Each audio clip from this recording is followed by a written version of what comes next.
Dear class six student, उम्मीद है आप खैरियत से होंगे। क्लास सिक्स स्टूडेंट, आपकी जो न्यू बुक है मैथ की, उसके लास्ट चैप्टर नंबर 12 के ऊपर आ चुके हैं। सब डोमेन नंबर 2, प्रोबेबिलिटी। अब ये वाला जो टॉपिक है क्लास सिक्स में, चाहे आप पढ़ रहे हैं चाहे 2 साल बाद पढ़ रहे हैं, प्रोबेबिलिटी वाला टॉपिक जो है फर्स्ट टाइम ही आप पढ़ेंगे। तो मैं चाहता हूँ कि एक्सरसाइज जो हमारे पास है 12.1, इसको समझने से पहले मैं चाहता हूँ कि जो बेसिक कॉन्सेप्ट है प्रोबेबिलिटी से रिलेटेड, अगर आप स्टूडेंट हैं चाहे आप टीचर्स हैं, तो उसके लिए ज़रूरी है कि जो बेसिक कॉन्सेप्ट है उसको अच्छे तरीके से समझ लें। जब वो समझ लेंगे तो फिर एक्सरसाइज जो है वो ज़्यादा बेहतर तरीके से समझ आती है। तो मैंने कोशिश की है कि जितनी भी 6, 7, 8 की न्यू बुक के कॉन्सेप्ट हैं उनके पहले मैं वीडियो अपलोड करूँ। तो थोड़ा सा प्रोबेबिलिटी के बारे में जानते हैं। सबसे पहले नीचे आ जाए एक्सपेरिमेंट। अब एक्सपेरिमेंट क्या होता है, सबसे पहले इसको देखते हैं। इन स्टैटिस्टिक, बेसिकली ये वाला जो टॉपिक पढ़े इंफॉर्मेशन हैंडलिंग, ये स्टैटिस्टिक का एक टॉपिक है, उससे ताल्लुक़ रखता है। An experiment is any procedure that can be repeated many time and has a well defined set of possible outcome. Basically experiment ऐसे प्रोसीजर को कहते हैं जिसको बार बार रिपीट किया जाए और उसका जो रिज़ल्ट है बार बार वही आए, यानी रिज़ल्ट उसका चेंज ना हो। There are two kinds of experiment, दो तरह के एक्सपेरिमेंट हो सकते हैं, दो तरह के एक्सपेरिमेंट होते हैं। एक है साइंटिफिक एक्सपेरिमेंट और एक है रैंडम एक्सपेरिमेंट। अब साइंटिफिक एक्सपेरिमेंट क्या होता है? This is an experiment for which outcome can be predicted with certainly beforehand such as oxygen and hydrogen or at two numbers such as 4 and 5। यानी कि ऐसा एक्सपेरिमेंट जिसका जो रिजल्ट है पहले ही प्रेडिक्ट कर दिया जाए। जैसे ऑक्सीजन और हाइड्रोजन को मिलाएं तो पानी बनेगा, हाइड्रोजन के 2 मॉलिक्यूल ऑक्सीजन का 1 मिलाएंगे तो पानी बनेगा, 4 और 5 को ऐड करेंगे तो हमेशा आपके पास 9 ही आएगा। इसको हम प्रेडिक्ट कर सकते हैं, पहले बता सकते हैं कि इस एक्सपेरिमेंट का रिजल्ट क्या होगा। तो इसको हम साइंटिफिक एक्सपेरिमेंट कहते हैं। नेक्स्ट है जी हमारे पास रैंडम जो है वो एक्सपेरिमेंट। ठीक है, रैंडम एक्सपेरिमेंट यह है an experiment for which the outcome can not be predicted except that it is known to be one of the set of possible outcome is called random experiment. यानी ऐसा experiment जिसकी जो output है वो predict ना की जा सकती हो, लेकिन एक्सेप्ट लिखा हुआ है, that is it is known to be one of the set of, जो यानी कि जो पॉसिबल आउटकम्स हैं उसमें से कोई आंसर आएगा। जैसे कि इसकी एग्जांपल देता हूँ, कॉइन सिक्का फेंके ऊपर एक हेड होती है एक टेल होती है, तो हम प्रिडिक्ट नहीं कर सकते साइंटिफिक एक्सपेरिमेंट की तरह कि हेड आएगा या टेल आएगा। इनमें से कोई एक प्रिडिक्ट नहीं कर सकता, लेकिन हम ये प्रिडिक्ट जरूर कर सकते हैं कि हेड या टेल में से कोई एक जो है वो जरूर आएगा। For example, for any given triangle without knowing the 3 angles we can clearly see that the sum of measure of interior angle of triangle is 180। यानी कि ट्राइंगल के तीनों एंगल हम जानते हैं, इससे पहले कि हम जानें कि कौन सा एंगल कितने डिग्री का, हम बता सकते हैं कि ट्राइंगल के जो तीनों एंगल होते हैं उनको जमा करें वो 180 के बराबर होते हैं। Similarly tossing a coin and rolling a dice are example of random experiment. यानी सिक्कों को ऊपर फेंकना या लूडो को दाने को ऊपर फेंकना, तो जो उसके पॉसिबल आउटकम होते हैं वो जो है रैंडम एक्सपेरिमेंट में आते हैं। अब देखें ज़रा, डायग्राम के ज़रिए बताया गया आपको एक्सपेरिमेंट और पॉसिबल आउटकम। एक्सपेरिमेंट के सिक्का ऊपर फेंकेंगे या हेड आएगी या टेल आएगी। अब लूडो को दाना फेंकेंगे तो उसकी ये 6 पॉसिबल आउटकम है, या 1 आएगा या 3 दाने आएंगे, 2 आएंगे या 4 आएंगे या 5 आएंगे या 6 आएगा। ये एक बैग है, इसमें रेड और ग्रीन कलर के बॉल पड़े हुए हैं, तो जब इनको पिक करेंगे तो लाजमी बात है या रेड पिक करेंगे या ग्रीन पिक करेंगे, इसके अलावा कुछ भी नहीं होगा। Since our interest lies in the random experiment, so in this text by experiment we mean random experiment. यानी यहाँ पे हमारा ताल्लुक जो है, जो प्रोबेबिलिटी वाला टॉपिक है, वो हम पढ़ना चाह रहे हैं रैंडम एक्सपेरिमेंट के बारे में। यानी यहाँ से अगर बॉल पिक करें तो क्या प्रोबेबिलिटी है कि ग्रीन बॉल पिक हो, या क्या प्रोबेबिलिटी है जो है वो रेड बॉल पिक हो। तो जब भी हम एक्सपेरिमेंट की बात करेंगे यहाँ पे हम रैंडम एक्सपेरिमेंट की बात करेंगे। अब नोट डाउन में वो भी पढ़ते जाते हैं। An element of the sample space is called sample point. सबसे पहले सैंपल स्पेस पढ़ लेते हैं, वो क्या होती है सैंपल स्पेस। उम्मीद है कि ये बुक थोड़ी सी इस तरह मैं करता हूँ, अब आपको ये नज़र आ रहा होगा। ठीक है जी। For a random experiment the set of all possible outcome of random experiment is called a sample space. यानी रैंडम एक्सपेरिमेंट के लिए जो जितनी भी पॉसिबल आउटकम्स होती हैं वो सैंपल स्पेस कहलाती हैं, उसको डिनोट करते हैं बाय एस से। आसान अल्फाज में बताता हूँ, ये आपको लूडो को दाना ऊपर फेंके तो ये इसकी सैंपल स्पेस है। लूडो को दाना फेंके इन 6 आउटकम में से कोई भी आ सकती है, तो ये हमारी पॉसिबल आउटकम्स है। यानी इनमें से कुछ भी आ सकता है, ये सैम्पल स्पेस है। The element of S are called sample point of outcomes. For example tossing coin once, यानी सिक्के को ऊपर फेंके, हेड है और टेल है, तो ये है एस। एस से मुराद है सैम्पल स्पेस, हेड आ सकता है या टेल आ सकता है, ठीक है। Where head and tail are possible outcome, ये पॉसिबल आउटकम्स है, ये भी रिमेंबर भी देख लें। Outcome, a possible result of random experiment is called its outcome, यानी उसकी पॉसिबल रिजल्ट जो आना है वो उसकी आउटकम कहलाती है। टॉसिंग अ कॉइन ट्वाइस, सिक्के को दो दफ़ा ऊपर फेंकेंगे, दो सिक्के ऊपर फेंकेंगे तो उनका जो पॉसिबल रिजल्ट होगा, हो सकता है दोनों में हेड आ जाए, एक में हेड आए एक में टेल आए, एक में टेल आए एक में हेड आए, या दोनों में टेल आ जाए, उसकी पॉसिबल आउटकम है। Consider an experiment of rolling dice, सिक्के को ऊपर फेंकेंगे, लूडो के दाने को सोजी ऊपर फेंकेंगे, तो उसकी जो आउटपुट होगी वो ये होगी 1 2 3 4 5 या 6, ये उसकी पॉसिबल आउटकम है। If we are interested in the number of dots on the upper face on the dice, अगर हम अपर फेस की बात करें, रोलिंग 2 डाइस, ठीक है, यानी ये बात करें कि ये 1 2 3 जो है लूडो का दाने जो है ऊपर वाली साइड जो सामने आ रहा है उसकी बात करें, ये जैसे ऊपर फेंके तो 6 आ रहा है, वैसे तो 3 और 2 भी आ रहा है, लेकिन हम ऊपर वाला हिस्सा उसकी बात कर रहे हैं।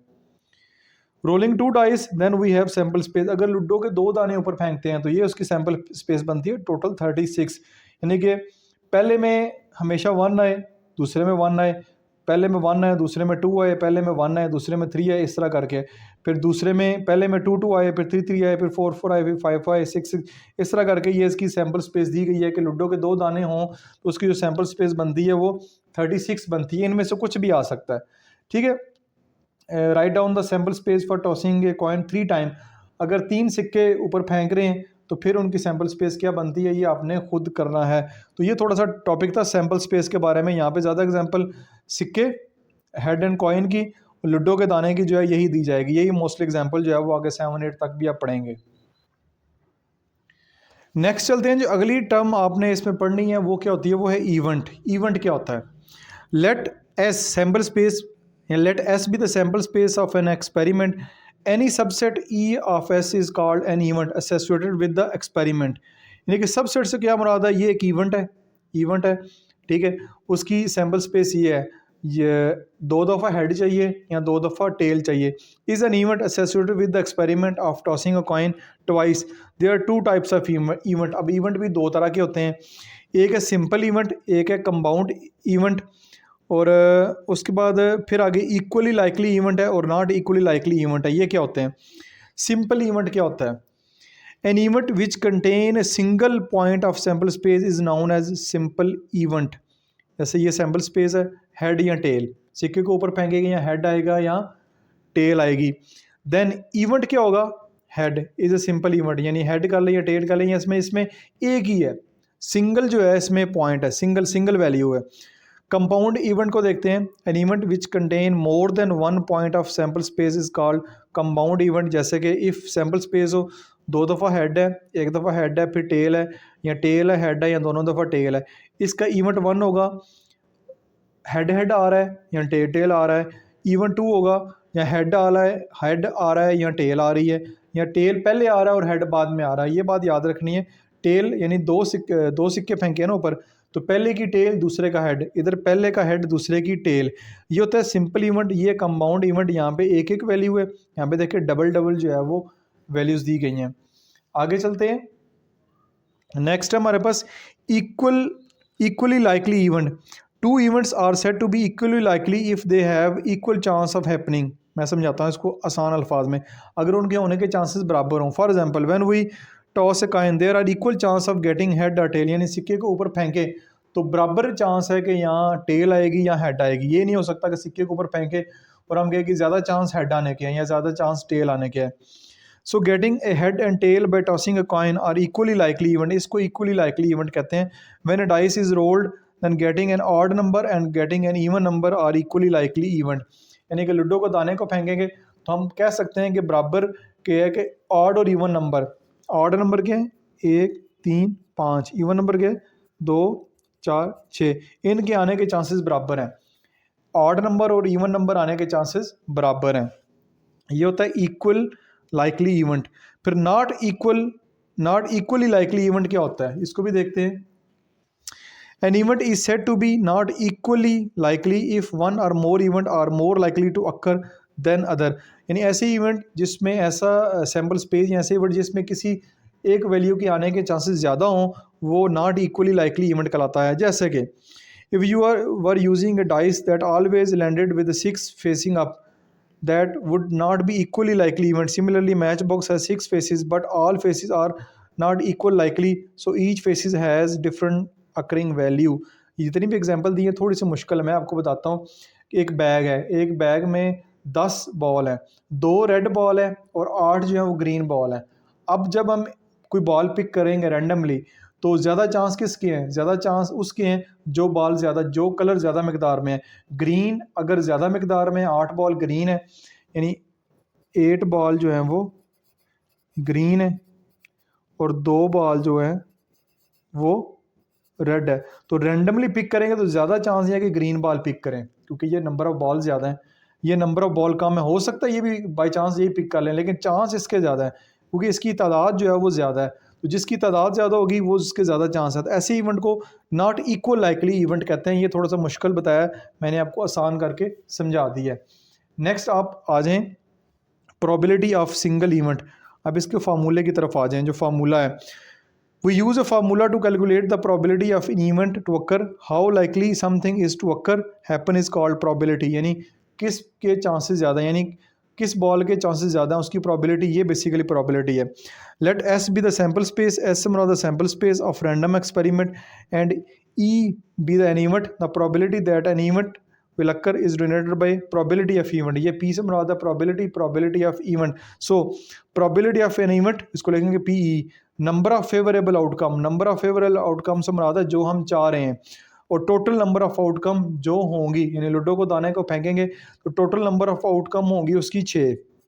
हम चाह रहे हैं कि 2 कितनी दफ़ा आता है, तो फिर नंबर ऑफ़ फेवरेबल आउटकम हमारी 1 होगी, 2 यानी 1 नंबर है, तो 1/6 उसकी जो है वो प्रोबेबिलिटी होगी। ये बेसिकली फार्मूला है प्रोबेबिलिटी फाइंड करने का, ये फार्मूला है। प्रोबेबिलिटी ऑफ इवेंट होता है नंबर ऑफ़ फेवरेबल आउटकम्स और टोटल नंबर ऑफ़ आउटकम जो है उसको डिवाइड करेंगे तो हमारे पास प्रोबेबिलिटी उसकी आ जाएगी। तो ये था जी बेसिक कॉन्सेप्ट सारे का सारा, जो कि आपको पता होना चाहिए कि जो आपने करना है। कुछ आगे एग्जांपल हैं उनको भी देख लेते हैं, एग्जांपल भी समझ लेते हैं, फिर तो बहुत आसान हो जाएगा। Find the probability of getting an even number when a dice is rolled. हम जब लूडो को दाना ऊपर फेंकें तो हम चाहते हैं कि इवन नंबर आए। सैम्पल स्पेस क्या है? 1 2 3 4 5 6, ये लूडो को दाने के ऊपर फेंकने से ये आ सकता है। Number of sample space 6, number of event, event क्या 3। अब 3 से क्या मुराद है? हम चाह रहे हैं इवन नंबर आए। इवन नंबर क्या है? 2 4 6, ठीक है, ये हमारा इवेंट है, हम ये चाह रहे हैं। तो 2 4 6 कितने नंबर हैं? 3। तो प्रोबेबिलिटी होगी number of favourable outcomes divided by number of possible outcome, 3/6। 3 ये वाला, टोटल जो सैम्पल स्पेस है वो 6 है, इसको डिवाइड करेंगे तो 1/2, 1/2 उसकी प्रोबेबिलिटी होगी। तो इस तरह अपने क्वेश्चन जो है वो आगे सॉल्व करने हैं। नेक्स्ट देखते हैं, find the probability that tail will turn up if a coin is tossed. सिक्का ऊपर फेंकते हैं तो टेल आने के chances.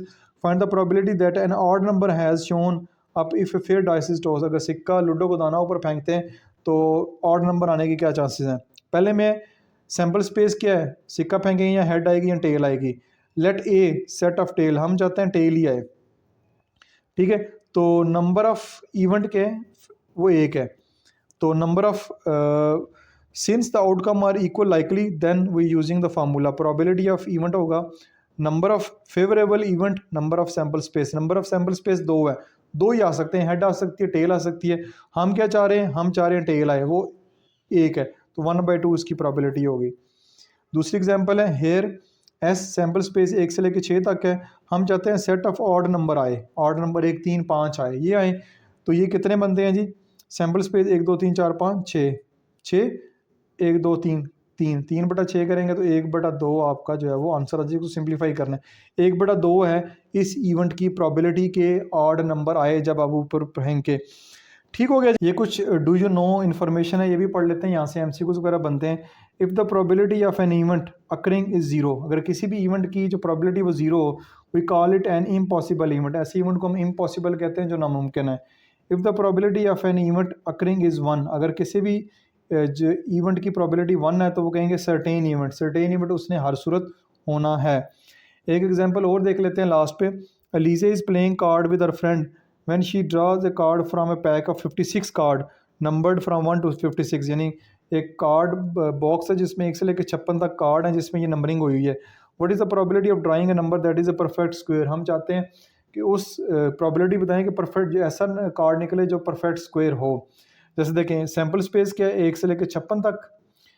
Set of perfect square number कौन कौन से हैं, 1 से लेकर 56 तक कौन है, 1, 4, 9, 16, 25, 36, 49। ये परफेक्ट स्क्वायर है यानी किसी ना किसी नंबर का स्क्वायर है। तो इसकी प्रोबेबिलिटी क्या बनेगी, probability of event. Sample space कितनी है 56, 1, 2, 3, 4, 5, 6, 7, तो ये 7। नंबर ऑफ फेवरेबल आउटकम 7, 7/56 इसको डिवाइड करेंगे तो 1/8 बन जाएगा। तो ये था जी, इसकी आगे एक्सरसाइज है उसको बाद में सॉल्व करेंगे। तो ये था जी बेसिक कॉन्सेप्ट प्रोबेबिलिटी का जो कि मैंने आपके साथ शेयर कर दिया। उम्मीद है कि आपको अच्छे तरीके से समझ आया होगा। फिर भी किसी किस्म का क्वेश्चन हो कमेंट्स बॉक्स में पोस्ट करें तो उसको मैं आंसर करने की कोशिश करूँगा। अपना बहुत सारा ख्याल रखिएगा। दिस इज मासूम बशर साइनिंग ऑफ।